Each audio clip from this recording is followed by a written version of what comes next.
கர்த்தருடைய நாமத்துக்கு மகிமை உண்டாவதாக.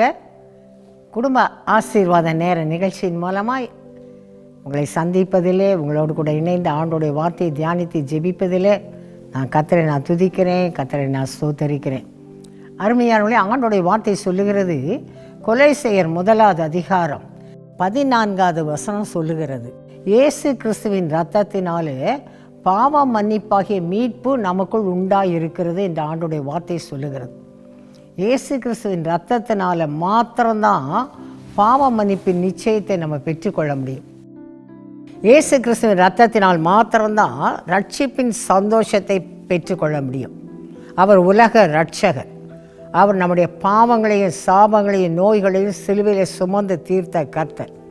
அந்த சிலுவையில் சிந்தின அந்த கல்வார் இரத்தத்தினாலே கழுவப்பட்ட ஒரு அனுபவம் நமக்குள் இருக்கும் பொழுது பாவ மன்னிப்பின் நிச்சயத்தை நம்ம பெற்றுக்கொள்ள முடியும். ரட்சிப்பின் சந்தோஷத்தினால நிரப்பப்பட்ட ஒரு அனுபவத்தை கர்த்தர் கிருபையாய் கொடுப்பாங்க. அருமையானவர்களே, ஒருவேளை இந்த நிகழ்ச்சியை பார்க்குற உங்களுக்குள்ள நான் ரட்சிக்கப்பட்டிருக்கிறேன், ரொம்ப நல்ல காரியம். இன்றைக்கும் நம்ம ஆண்டவர் சமூகத்தை ஆராய்ந்து பார்க்கணும். அந்த ரட்சிப்பின் சந்தோஷம் எனக்குள்ளே இருக்குதா? அந்த ரட்சகர் என் கூட இருக்கிறாரா? அந்த நாளில் என் பாவத்தெல்லாம் அறிக்கையிட்டேன், இன்றைக்கும் அந்த பாவ மன்னிப்பின் நிச்சயம் எனக்குள்ளே இருக்குதா? அப்படி நம்மை கர்த்தருடைய சமூகத்தை ஒவ்வொரு நாளும் ஆராய்ந்து பார்க்கணும். ஏதோ ஒரு நாளில் ஆண்டவர் சமூகத்தில், ஆண்டவரே என் பாவங்களை மன்னிங்க ஆண்டவரே சொல்லி அர்ப்பணித்த அனுபவம் மாத்திரமல்ல, ஒவ்வொரு நாளும் ஆண்டுடைய சமூகத்தில் ரட்சர்களை மகிழ்ந்து கழிகூறுகிற அனுபவம் எனக்கும் உங்களுக்கும் கட்டாயம் தேவை. என் ஆத்துமா என் ரட்சர்களை கழிகூறுகிறது, என் ஆத்துமா என் ரட்சிப்பின் தேவனுக்குள் மகிழ்ந்து கழிகூறுகிறது, என் ஆத்துமா ரட்சகரை துதிக்கிறது, மகிமைப்படுத்துகிறது. இந்த அனுபவம் நமக்குள்ளாக கட்டாயம் வேணும். ஒவ்வொரு நாளும் அந்த பாவ மன்னிப்பு நிச்சயத்தை நம்ம பெற்றுக்கொள்ள வேண்டும். நம்ம நேற்று முந்தா நாள் ஆண்டோட சம்மந்தம் அறிக்கையிட்ட பாவத்தை மறுபடியும் செய்து அறிக்கையிடுகளா இல்லாதபடி அறிக்கையிட்டோமா, பாவ மன்னிப்பு நிச்சயத்தை பெற்றுக்கொண்டோன்னா பரிசுத்தத்தில் நிலைத்திருக்கணும். ஆண்டோடைய வார்த்தை சொல்லுகிறது, பரிசுத்தம் உள்ளவர்கள் இன்னும் பரிசுத்தம் வாங்கள் என்று. நானும் நீங்களும் ஆண்டவர் விரும்புகிற பரிசுத்தம் நம்மகிட்ட இருக்குன்னு நம்ம யாருமே சொல்ல முடியாது. ஒவ்வொரு நாளும் கர்த்தருடைய வார்த்தையின்படி நம்மை பரிசுத்தப்படுத்தி கொண்டே இருக்கணும். ஏன்னு சொன்னால், அவர் பரிசுத்தம் உள்ள தேவன். அவர் பரிசுத்தம் உள்ள தேவன் மாத்திரமல்ல, ஆண்டோடைய வார்த்தை சொல்கிறார், அவர் பரிசுத்தத்தில் பிரியப்படுகிற கர்த்தர். நான் பரிசுத்தராக இருப்பது போல நீங்களும் பரிசுத்தராக இருங்கள் என்று ஆண்டோடைய வார்த்தை சொல்லுகிறது. அப்போ நம்ம பரிசுத்தப்பட்ட அனுபவம் நமக்குள் இருக்கும் பொழுது தான் பரிசுத்தர் நம்ம கூடவே இருப்பாங்க. ஏதோ ஒரு நாளில் நான் பாவ அறிக்கை செய்தேன், ஆண்டவன் பாவத்தை மன்னித்தாங்க, நான் இப்போ கர்த்தருடைய பிள்ளை என்று சொல்லி கொண்டு இருக்கலாம். இன்றைக்கி என் கர்த்தர், என் இயேசு, அந்த ரட்சகர் என் கூட இருக்கிறாரா? அந்த பரிசுத்தம் எனக்குள்ளே இருக்குதா? அந்த பாவ மன்னிப்பு நிச்சயத்தை எனக்குள்ளே இருக்கா? ஒவ்வொரு நாளும் ஆராய்ந்து பார்த்து இயேசு நம்மோடு கூட இருக்கும்படியாக ஒரு பரிசுத்தமான வாழ்க்கையை நம்ம அமைத்துக்கொள்ளும். ஆண்டவர் நம்ம கூட இருந்தால் தான் ஆசீர்வாதம். உலகத்தில் சொத்துக்கள் இருக்கட்டும், ஆசைகள் இருக்கட்டும், செல்வாக்கு இருக்கட்டும், எதுவுமே நிலையான ஆசீர்வாதம் அல்ல. எல்லாம் அழிந்து போகும். சம்பாத்தியம் எல்லாமே அழிந்து போகும். ஆண்டவர் கூட இருந்தால் தான் நமக்கு சமாதானம், நமக்கு சந்தோஷம், நமக்கு ஆசீர்வாதம், நம்ம மகிழ்ந்திருக்க முடியும், மற்றவங்களும் ஆசீர்வாதமாக இருக்க முடியும். ஏன்னா ஆசீர்வாதமே கர்த்தருடைய கரத்தில் இருக்கு. அப்போ யாருக்கு அந்த ஆசீர்வாதம் உண்டு? கர்த்தர் கொடுக்குற ஆசீர்வாதம். ஆண்டவர் சொல்கிறாங்கல்ல, நான் உன்னை ஆசீர்வதிப்பே, நீ ஆசீர்வாதமாக இருப்பாய். இந்த வார்த்தை யாருக்குன்னா, ரட்சிக்கப்பட்டவங்களுக்கு, அவருடைய ஜனத்திற்கு. கர்த்தருடைய சமூகத்தில் நம்மை நாளுக்கு நாள் பரிசுத்தப்படுத்தி கொண்டு ஆண்டவருக்கு பிரியமான ஒரு வாழ்க்கை, ஆண்டவருக்கு பிரியமான ஒரு பேச்சு, ஆண்டவருக்கு பிரியமான செயல்பாடு நடக்க நமக்கு காணப்படுமானால் கர்த்தர் நம்ம கூடவே இருப்பாங்க. அந்த சர்வவல்லவர் நம்ம கூடவே இருப்பாங்க. மெய்யாகவே சொல்லுகிறேன், கர்த்தர் நம்மோடு கூட இருக்கிறாருன்ற சந்தோஷத்தை விட இந்த உலகத்தில் வேறு சந்தோஷம் ஒன்றுமே கிடையாது. என் வாழ்க்கையில் நான் நல்லா அனுபவிச்சிருக்கேன். ஆண்டவருடைய சமூகத்தில் எல்லாம் இருந்தது.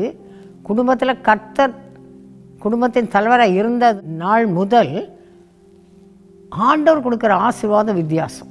ஆண்டவர் கொடுக்குற சந்தோஷத்துக்கு ஈடான ஒன்றுமே இல்லை. பாடு நிறைந்த உலகம்தான், போராட்டங்கள் நிறைந்த உலகம்தான், பிரச்சனைகள் நிறைந்த உலகம்தான்.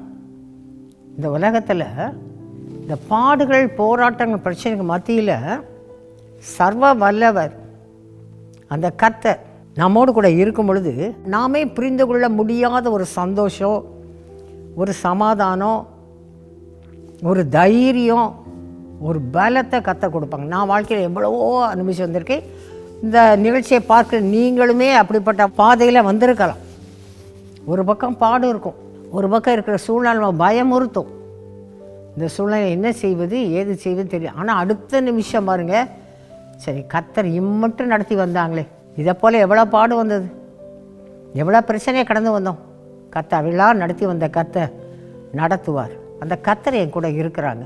கர்த்தர் கூட இருக்கும் பொழுது அந்த தைரியத்தையும் பலத்தையும் கர்த்தர் கொடுத்துருவாங்க. ஏன்னா பலமும் அன்பும் தெளிந்த புத்தியுள்ள ஆவியானவர். ஒரு மரண பயம் வரலாம், இரவெல்லாம் தூங்க முடியாத நிலைமை வரலாம், சத்துருக்கள் மூலமாய் பயமுறுத்தும்படியான வார்த்தைகளை கேட்டிருக்கலாம், பயப்படும்படியான சூழ்நிலைகள் காணப்படலாம். அவைகளுக்கு மத்தியிலும் பாருங்கள், கர்த்தர் கூட இருக்கும் பொழுது கர்த்தருடைய ஆவியானவர் நம்மை தைரியப்படுத்தி கொண்டே இருப்பாங்க.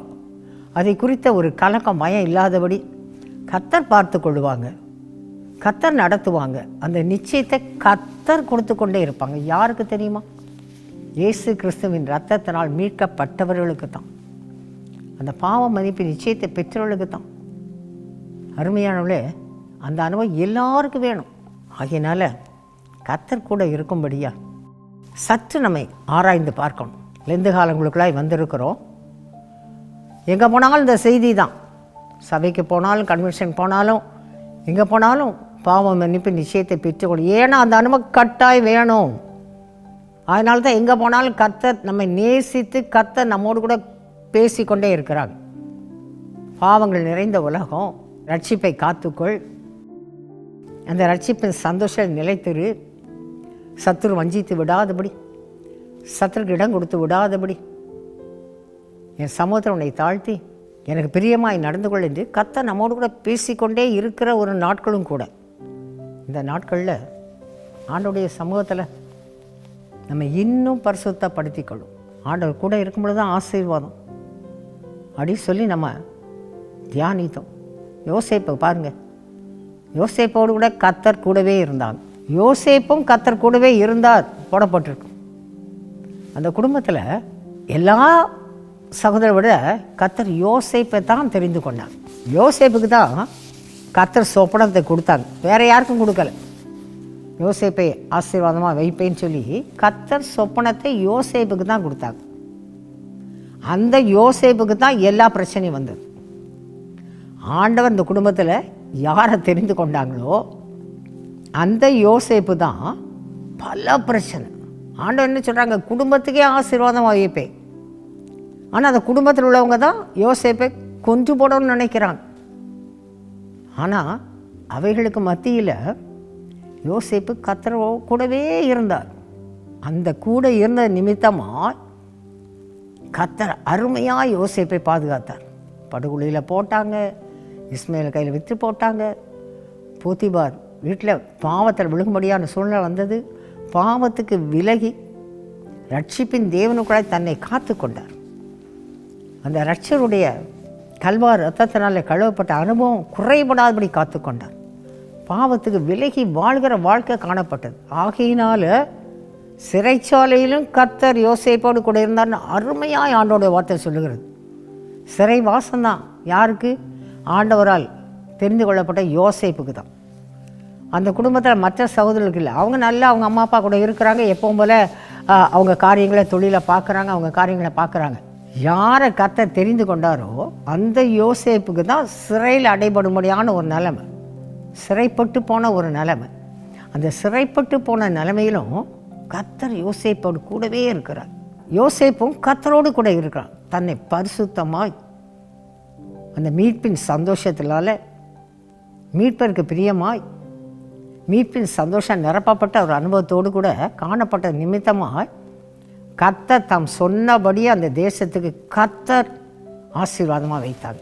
எந்தெந்த சகோதரரெல்லாம் யோசேப்புக்கு விரோதமாக இருந்தாங்களோ ஆண்டவர் தாம் சொன்ன வண்ணமாக யோசேப்பை அவர்களுக்கு ஆசீர்வாதமாக வைத்தாங்க. அவங்க சகோதரன் நினச்சி பார்த்துருப்பாங்களா? யோசித்து பாருங்க. அவங்க கண்கள்லாம் ஆச்சரியப்படும். அவங்க பயப்படும்படியா கர்த்தர் யோசேப்பை கனப்படுத்தினாங்க. அந்த தேசத்துக்கே ஆசீர்வாதம். எல்லா இடத்துலையும் பஞ்சம், ஆனால் கர்த்தர் தேசத்துக்கே ஆசீர்வாதமாக கர்த்தர் வைத்தார். அந்த கர்த்தர் தான் இன்றைக்கி உங்கள் கூட பேசிக்கொண்டே இருக்கிறாங்க. கர்த்தர் நம்மை ஆசீர்வாதமாக வைக்க விரும்புகிற கர்த்தர். ஒரே ஒரு அனுபவம், அந்த மீட்பின் சந்தோஷம், மீட்பருக்கு பிரியமாய் ஆண்டுடைய சமூகத்தில் இந்த கல்வார் ரத்தத்தினால் கழுவப்பட்ட அனுபவம், அந்த ரட்சகருக்குள் மகிழ்ந்து கழிவுற அனுபவம், அந்த ரட்சிப்பின் சந்தோஷம் நிரப்பப்பட்ட அனுபவம் குறைபடாதபடி காத்துக்கொள்ளும் பொழுது என்ன கர்த்தர் உங்களுக்கு வாக்கு தத்தம் கொடுத்தாங்களோ அந்த வாக்கு தத்தம் ஒரு எழுத்து கூட மாறி போகாது. ஒருவேளை யோசிக்கலாம், ரட்சிக்கப்பட்டு எத்தனை வருஷம் ஆயிட்டு, கர்த்தர் கொடுத்த வாக்கு தத்தமும் கொடுத்து எத்தனை வருஷம் ஆயிட்டு, இன்னும் வாக்கு தத்தத்துக்குரிய அடையாளமே இல்லையே, ஆண்டவர் சொன்ன வார்த்தைக்குரிய அறிகுறியே இல்லையே. அப்படிப்பட்ட நிலைமையில் இன்றைக்கி இந்த நிகழ்ச்சியை பார்க்கலாம். கர்த்தர் உங்கள் கூட பேசிக்கொண்டே இருக்கிறாங்க. யோசேப்பின் தேவன் உங்கள் கூட பேசிக்கொண்டே இருக்காங்க. உங்களுக்கு உங்கள் யோசேப்பை போல் கர்த்தர் சொப்பனங்களை கொடுத்துருக்கலாம். உங்கள் வாழ்க்கையில் உங்கள் குடும்பத்தில் என்ன செய்வேன், உங்கள் பிள்ளையுடைய வாழ்க்கையில் எப்படிப்பட்ட ஆசீர்வாதத்தை கொடுப்பேன், கர்த்தர் உங்களோடு கூட சொப்பனத்தினால் பேசி இருக்கலாம். ஆனால் இன்றைக்கி நேர்மாறான சூழ்நிலை. இன்றைக்கி பிள்ளைகள் ஒரு ஆசீர்வாதம் இல்லை, குடும்பத்தில் எந்த சந்தோஷம் சமாதானம் இல்லை. அப்படிப்பட்ட நிலைமையில் இந்த நிகழ்ச்சியை பார்த்து கொண்டு இருக்கலாம். நான் எதிர்பார்த்த காரியம், நான் விரும்பின காரியம் ஒன்றுமே நடக்கலையே, ஆண்டவர் சொன்ன காரியம் ஒன்றுமே அதுக்குரிய வழியே திறக்கப்படலையே. அப்படிப்பட்ட நிலைமையில் ஒரு வேளை இந்த நிகழ்ச்சியை பார்க்கலாம். யோசேப்பின் தேவன் உங்கள் கூட பேசிக்கொண்டே இருக்கிறார். யோசேப்புக்கு கர்த்தர் சொன்னதை நிறைவேற்றி கர்த்தர் ஆசீர்வாதமாக வைத்ததனுடைய மகிமையான ஒரு ரகசியம், யோசேப்பு கர்த்தர் கூடவே இருந்தார். அந்த ரட்சிப்பு சந்தோஷம் குறைபடலை, ரட்சர்கள் மகிழ்ந்திருக்க அனுபவம் குறைபடலை, இயேசுவை விட்டு சற்று கூட விலகி போகலை. ஆண்டோடைய ஆளுகைக்குள்ளாய், ஆண்டோட எழுத்துக்குள்ளாய் தன்னை வைத்து கொண்டார். இன்றைக்கி அருமையானவர்களே, அந்த அனுபவம் உண்டா? ஒருவேளை அந்த ரட்சிப்பின் சந்தோஷம் குறைபட்டு இருந்தால் இன்றைக்கி ஆண்டவருடைய சமூகத்தில் மறுபடியுமாய் புதுப்பித்துக் கொள்ளுங்க. இழந்து போன அந்த ரட்சிப்பின் சந்தோஷத்தை பெற்றுக்கொள்ளுங்க. ஒருவேளை இதுவரை அந்த அனுபவத்துக்குள்ள நான் கடந்து வரலை, என் வாழ்க்கை துன்மார்க்கமான ஒரு வாழ்க்கை, அப்படிப்பட்ட நிலைமையில் கூட ஆண்டவர் என்னையும் நேசிப்பாரா, என்னையும் ஆசீர்வதிப்பாரா, அப்படிப்பட்ட மனநிலைமையில் அந்த நிகழ்ச்சியை பார்க்கலாம். அவர் பாவிகளை நேசிக்கிற கர்த்தர், பாவிகளை புறம்பே தள்ளாத தேவன், அவர் அன்புள்ள தேவன், அவர் உலகத்தில் எல்லாருக்காகவும் தன் ஜீவனை கொடுத்த கர்த்தர், அவர் உலக ரட்சகர், யாவரும் ரட்சிக்கப்படும்படி இந்த உலகத்துக்கு வந்த தேவன். எல்லாரும் ரட்சிப்பின் சந்தோஷத்தை பெற்று எல்லாரும் சந்தோஷமாக ஆசீர்வாதமாக இருக்கும்படியாய் கர்த்தர் தம்மையே ஜீவபலியாய் ஒப்பு கொடுத்தாங்க. அந்த கர்த்தர் அந்த கல்வாரி ரத்தத்தினாலே, ஆண்டவரே எனக்காக காயப்பட்டீங்களே, ஆண்டவரே அடிக்கப்பட்டீங்களே, வாதிக்கப்பட்டீங்களே, சிலுவையில் அறையப்பட்டீங்களே, ஆண்டவரே என்னை மன்னிங்கன்னு சொல்லி ஒரு வார்த்தை அருமையான சகோதரியே சகோதரனே, அருமையான வாலிப சகோதரனே சகோதரி உங்களை அர்ப்பணிக்கும் பொழுது கர்த்தர் உங்களை அன்பாக ஏற்றுக்கொள்வாங்க, உங்களை அரவணைத்துக் கொள்வாங்க. இன்றைக்கி அந்த கர்த்தர் உங்களை தேடி வந்திருக்கிறாங்க, உங்களை ஆசீர்வதிக்கும்படியாய், உங்கள் மன விருப்பத்தை நிறைவேற்றும்படியாய், உங்களை அநேகருக்கு ஆசீர்வாதமாக வைக்கும்படியாய் கர்த்தர் இந்த நாள் உங்களோட பேசிக்கொண்டே இருக்கிறாங்க. ஒருவேளை நீங்கள் சொல்லலாம், எனக்கும் இயேசுக்கும் சம்மந்தமே கிடையாது, நான் இயேசு விட்டு தூரமாக இருந்தேன், இவ்வளோ நாள் தூரமாக இருந்திருக்கலாம். இன்றைக்கி ஒரு வார்த்தை ஆண்டவர்கிட்ட, ஆண்டவரே என்னை ஏற்றுக்கொள்ளுங்க, என்னை ஒப்பு கொடுக்குறேன், என் உள்ளத்தில் வாங்க, இனி நான் உங்களுக்கு பிரியமாக இருப்பேன், நீங்கள் அருவருக்கிற சாபங்கள் பாவங்களை விட்டு விலகி வாழ்வேன். அந்த ஒரு வார்த்தை ஆண்டவர் சமூகத்தில் முழுமையாக ஒப்பு கொடுங்க. எவ்வளோ சம்பாதிச்சாலும், எவ்வளோ சொத்துக்கள் இருந்தாலும், சமாதானத்தை கர்த்தர் தான் கொடுக்க முடியும். உங்களுக்கு மகிழ்ச்சியை கர்த்தர் தான் கொடுக்க முடியும். நீங்கள் ஊழியத்தின் பாதையில் ஒன்றுமே கிடையாது, அடுத்த நேரம் சாப்பாட்டுக்கு ஒன்றும் கிடையாது. ஆனால் அந்த குடும்பத்தில் கர்த்தர் கூட இருக்கிற அந்த குடும்பம் வேதம் வாசித்து ஜெபித்து ஆண்டவர்கள் மகிழ்ந்திருக்கிற குடும்பம் அவ்வளோ சமாதானம், சந்தோஷம். நெருக்கங்கள் வரலாம், குறைவுகள் வரலாம், அடுத்த நேர தேவைக்கு என்ன செய்யணும்னு தெரியாத நிலைமை வரலாம், நிந்தனைகள் பரியாசங்கள் வரலாம். ஆண்டவருடைய சமூகத்தில் நம்ம ஒப்பு கொடுத்துட்டா போதும், அவர் உள்ளத்தில் ஏற்றுக்கொண்டா போதும், அவர் வழி நடத்துவார். அவர் ஆலோசனை கொடுப்பாங்க. அந்த இயேசு தடைகளை மாற்றுவாங்க, நமக்கான வழிகளை திறப்பாங்க, நமக்காக யுத்தம் பண்ணுவாங்க, நமக்காக வழக்காடுவாங்க, நம்முடைய காரியங்களை அவங்க வாக்கிய பண்ணுவாங்க. இயேசுவால் எல்லாம் கூடும். என் அன்பான சகோதரி சகோதரி, இன்றைக்கி ஒருவேளை அந்த இயேசுடைய அன்பினால் நிரப்பப்படாத அனுபவம் இருக்கலாம், ரட்சிப்பின் சந்தோஷத்தை பெற்றுக்கொள்ளாத அனுபவம் இருக்கலாம். ஒரு வார்த்தை, இயேசுவே என் உள்ளத்தில் வாங்க, நான் இனி உங்கள் பிரியமாய் நடப்பேன், என்னை நீங்கள் நடத்துங்க. அந்த ஒரு வார்த்தையை சொல்லி உங்களை அர்ப்பணிப்பீர்கள், ஆனால் கர்த்தர் உங்களை ஏற்றுக்கொள்வாங்க. பாவிகளை புறம்பே தள்ளாத கர்த்தர் இன்றைக்கி உங்கள் கூட பேசிக்கொண்டே இருக்காங்க. சவுலை தேடி வந்தாங்க, பவுலாய் மாற்றினாங்க, அநேகருக்கு ஆசீர்வாதம். கிறிஸ்தவர்கள் விரோதமாக அவங்களை துன்பப்படுத்தின சவுலை கர்த்தர் தேடி வந்தாங்க. அந்த பவுலை கொண்டு ஆயிரம் ஜனங்கள் ஆண்டவர் அறிந்து கொள்ளும்படியா இந்த பவுல் மூலமாக கர்த்தர் அற்புதங்களை செய்தாங்க, அதிசயங்களை நடப்பித்தாங்க. பிசாசின் பிடியில் கட்டப்பட்ட மக்கள் விடுதலாக்கப்பட்டாங்க. இன்றைக்கி அந்த கர்த்தர் உங்கள் கூட பேசிக்கொண்டே இருக்கிறாங்க. நான் ஒரு பிரயோஜனமற்ற பாத்திரமாக இருக்கிறேன்னு சொல்லலாம் சகோதரனே. இன்றைக்கி கர்த்தர் உங்களோட பேசி கொண்டிருக்காங்க. உங்களை அநேகருக்கு ஆசீர்வாதமாக வைக்கும்படியாக கர்த்தர் பேசிக்கொண்டே இருக்கிறாங்க. இன்றைக்கி அருமையான சகோதரி, உங்களை சந்தோஷப்படுத்த முடியாது, மகிழ்ச்சி நான் நிரப்ப முடியாது, கர்த்தர் உங்கள் கூட பேசிக்கொண்டே இருக்கிறாங்க.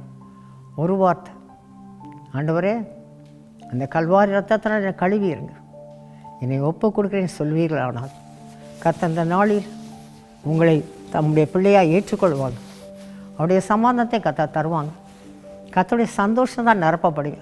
உங்கள் மூலமாக அநேகர் ஆறுதல் அடைவாங்க. இன்றைக்கி சந்தோஷம் இல்லாமல் ஆறுதல் இல்லாமல் இருக்க உங்களை கர்த்தர் ஆறுதல் படுத்தி சந்தோஷப்படுத்தி ஆறுதலிட்டிருக்கிற அநேகர் ஆறுதல் அடையும்படியாய் உங்களை பார்த்து சொல்லுவாங்க, உங்கள் வார்த்தை என்னை ஆறுதலாக இருந்தது, உங்கள் மூலமாக நான் ஆசீர்வதிக்கப்பட்டேன்னு சொல்லும்படியாக கர்த்தர் கிருபை பாராட்டும். அந்த ஆசீர்வாதத்தை பெற்றுக்கொள்ளும்படியாக நாம் ஜெபிக்கலாம். நாம் ஜெபிப்போம். ஸ்தோத்தரிக்கிற ராஜா, நாங்களுமே நன்றியோடு துதிக்கிறோம். சோதரிக்கிறோம் ஐயா. இந்த நாளில் கூட ஆண்டவரை ரட்சகரிலே மகிழ்ந்து களி கூறும்படியாய், ரட்சிப்பிலே மகிழ்ந்திருக்க முடியாத ஒரு அனுபவம் யாவருக்குள்ளாய் கடந்து வரட்டும் ஐயா. ஏதோ ஒரு நாளிலே பாவ அறிக்கை செய்து ரட்சிக்கப்பட்டிருக்கலாம். இந்த ஜெப வழியில் ஆண்டவரே மறுபடியுமாய் தங்களை உங்கள் சமூகத்தில் ஆராய்ந்து பார்த்து ரட்சகரிலே மகிழ்ந்து களி கூறும்படியாய், அந்த ரட்சிப்பின் சந்தோஷத்தை நிரம்பி இருக்க முடியாத அனுபவத்தை ஒவ்வொருக்கும் கர்த்தர் கொடுத்துருங்க ராஜா. ஆண்டவர் ரட்சகரை கழிகூறுகிறேன் என்று ஒவ்வொரு நாமும் சொல்லும்படியான ஒரு வல்லமை, ஒரு அபிஷேகம் இறங்கி வருவதாக. அது மாத்திரமல்ல, இன்னைக்கு ஆண்டவரே இயேசு எனக்கு நீங்க போதும், என்னை ஒப்பு கொடுக்கிறேன் என்று ஆண்டவரை யார் யார் இந்த வேலை உங்கள் சமத்தை தங்களை அர்ப்பணிக்கிறார்களோ அவர்களை கர்த்தாவை நீங்க பொறுப்படுத்திக் கொள்ளுங்க ராஜா. உங்க கல்வார் ரத்தத்தாலே ஒரு விசை கழுவிருங்க தகப்பனே. ஒவ்வொரு பாவ மன்னிப்பின் நிச்சயத்தை பெற்றுக்கொள்ளும்படியாய் கர்த்தருடைய இரக்கம் கடந்து வருவதாக. இப்பொழுது என்னோடு கூட இணைந்து ஜெபிக்கிற ஒவ்வொரு மீது ஆண்டவரை கல்வார் ரத்தத்தின் வல்லமை இறங்கி வருகிறபடியால் நன்றி. கர்த்தர் கொடுக்கிற விடுதலைக்காய் நன்றி. கர்த்தர் கொடுக்கிற பாவ மன்னிப்பின் நிச்சயத்துக்காய் நன்றி. நீங்கள் கூட இந்த நடத்த போகிற தயவுக்காய் நன்றி சொல்லுகிறோம் ஐயா. இந்த நாள் என்னோடு கூட இணைந்து ஒவ்வொரு ஆண்டவர் கர்த்தர் என் கூட இருந்தார், கர்த்தர் என் கூட என்னை நடத்தினாங்க, கர்த்தர் எங்கள் கூட என்னை ஆசீர்வாதமாக வைத்தார் என்று சொல்லும்படியாய் தேவ வல்லமை வெளிப்பட போகிற தயவுக்காய் நன்றி. உங்கள் நாமத்தை கர்த்தர் தொடர்ந்து மகிமைப்படுத்தும். இயேசுவின் மூலம் ஜெபம் கேளும் நல்ல பிதாவே, ஆமென். கர்த்தர் ஜெபத்தை கேட்டாங்க. இன்றைக்கி கர்த்தர் உங்கள் ஜெபத்துக்கு பதில் கொடுத்துருக்குறாங்க. ரட்சிகருக்குள்ளாய் மகிழ்ந்துருங்க. ரட்சிப்பின் சந்தோஷம் குறைபடாதபடி காத்துக்கொள்ளுங்க. கர்த்தர் உங்களை அநேகருக்கு ஆசீர்வாதமாக வைப்பார். ஆமென். இயேசு விடுவிக்கிறார் யூடியூப் சேனலை சப்ஸ்கிரைப் செய்திடுங்கள். சப்ஸ்கிரைப் பட்டனை கிளிக் செய்து பெல் சின்னத்தையும் கிளிக் செய்து அன்றாட புது நிகழ்ச்சிக்கான தகவலை பெற்றிடுங்கள்.